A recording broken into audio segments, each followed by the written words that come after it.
ওয়ালাইকুম আসসালাম। সাগর, কেমন আছো ভাই? ভাই আলহামদুলিল্লাহ ভালো আছে। আপনি কেমন আছেন? আমি খুব একটা ভালো নাই সাগর। কেন ভাই, কি হয়েছে? বিষয় হলো, আমি যে বেগুন লাগিয়েছিলাম তো, জি বেগুনে অনেক ভাইরাস হচ্ছে।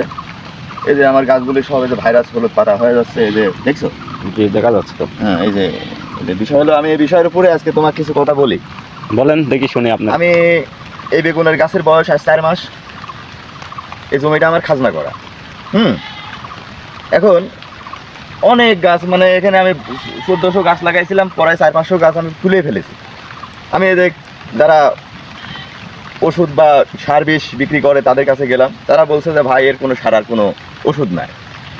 আমি শুনে আশ্চর্য হয়ে গেলাম, কি ব্যাপার, সার আর ওষুধ নাই মানে? গাছ আছে, সার আর ওষুধ নাই। তখন বললো যে ভাই গাছ তুলে ফেলানি লাগবে। এখন এই গাছের বয়স 4 মাস, 4 মাসের গাছ কত সুন্দর গাছ হয়েছে দেখেছেন? সুন্দর অথচ এই গাছ যদি এখন আমার তুলে ফেলানো লাগে, তাহলে কৃষক কীভাবে বাঁচবে? এখান থেকে এখন 1200 গাছ 1400 গাছের যদি 700 তুলি ফেলা দেওয়া লাগে, তাহলে আসলেও এটা তো কৃষকের অনেক লস। তাই আমি বলতে চাই, যারা কৃষি বিশেষজ্ঞ আছে, যারা বাংলাদেশে কৃষি মন্ত্রণালয় আছে, কৃষি বিশেষজ্ঞ আছে, এরা আজকে কৃষির উপরে অনেক কিছুই হচ্ছে। আমি সেদিন একটা ভিডিও তোমাকে দিয়েছিলাম কৃষির উপরে। আজকে আমি বলতে চাই, এই যে রোগ আছে তার ওষুধ নাই। জি তাহলে মানুষ যদি থাকে, যেমন কিছুদিন আগে করোনা ভাইরাস আসছিল, তারও কিন্তু প্রক্রিয়া তৈরি করা হয়েছে, বিভিন্ন ডোজ দিয়ে মানুষকে এটা করোনা থেকে নির্মূল করা হয়েছে। এখন এই যে গাছগুলি যদি তার হাফ বয়সে আমি যদি এই গাছটা তুলে ফেলি, এটা আমার সন্তানের মতো, যদি আমি তুলে ফেলে দেই, তাহলে আমার কিন্তু কষ্ট লাগে। জি এই জমিটায় আমি ঠিকভাবে ফসল ফলাতে পারবো না। তার মানে আমি কৃষি মন্ত্রণালয়কে দৃষ্টি আকর্ষণ করছি।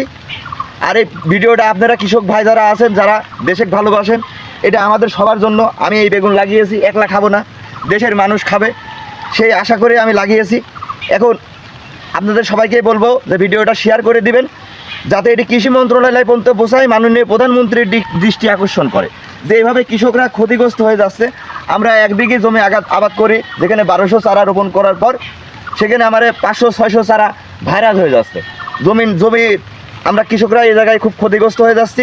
যাতে দ্রুতভাবে সরকারিভাবে এই ভাইরাস রোগের প্রতিক্রিয়া ওষুধ তৈরি করা হয়, যাতে আমরা গাছে স্প্রে করি, আর গাছের যেভাবে হোক এটা আমরা দিতে পারি।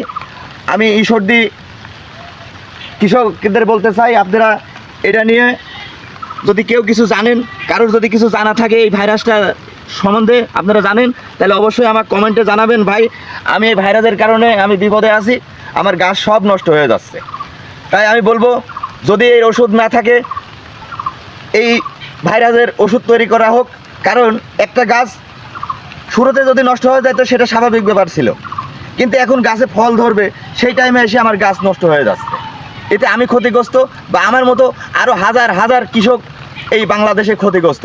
আমি আশা করি আমার এই ভিডিওটা পৌঁছাবে মানুষের কাছে, আর সবাই এটা নিয়ে একটু কাজ করবে, কারণ এটা আমাদের সম্পদ। কৃষক আজকে যদি বেগুন তৈরি হয়, ফসল তৈরি হয়, আমরা কম দামে বিক্রি করতে পারবো। আর যখন তৈরি হবে না, তখন আপনাদেরকে বেশি দামে খাইতে হবে।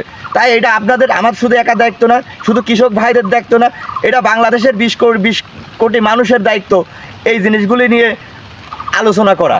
কারণ এগুলি তৈরি করা হোক, এই ওষুধ তৈরি করা হোক। আমরা বিষ কিনতে গেলে কয় ভাই ভাইরাসের কোনো ওষুধ নাই। কেন ভাই, ভাইরাস আছে, ভাইরাসের ওষুধ নাই? এটা অবশ্যই আমি কৃষি মন্ত্রণালয়ের কাছে আহ্বান জানাই, আপনারা এটি নিয়ে কাজ করবেন। আমাদের এই ভাইরাস কিভাবে নির্মূল করতে পারি সেই ওষুধগুলি আপনারা তৈরি করবেন, কারণ আমার মতো হাজার হাজার কৃষক বাংলাদেশে ক্ষতিগ্রস্ত হয়ে যাচ্ছে। আপনারা এই বিষয় নিয়ে অবশ্যই কৃষি মন্ত্রণালয়ে আমি দৃষ্টি আকর্ষণ করছি। ধন্যবাদ।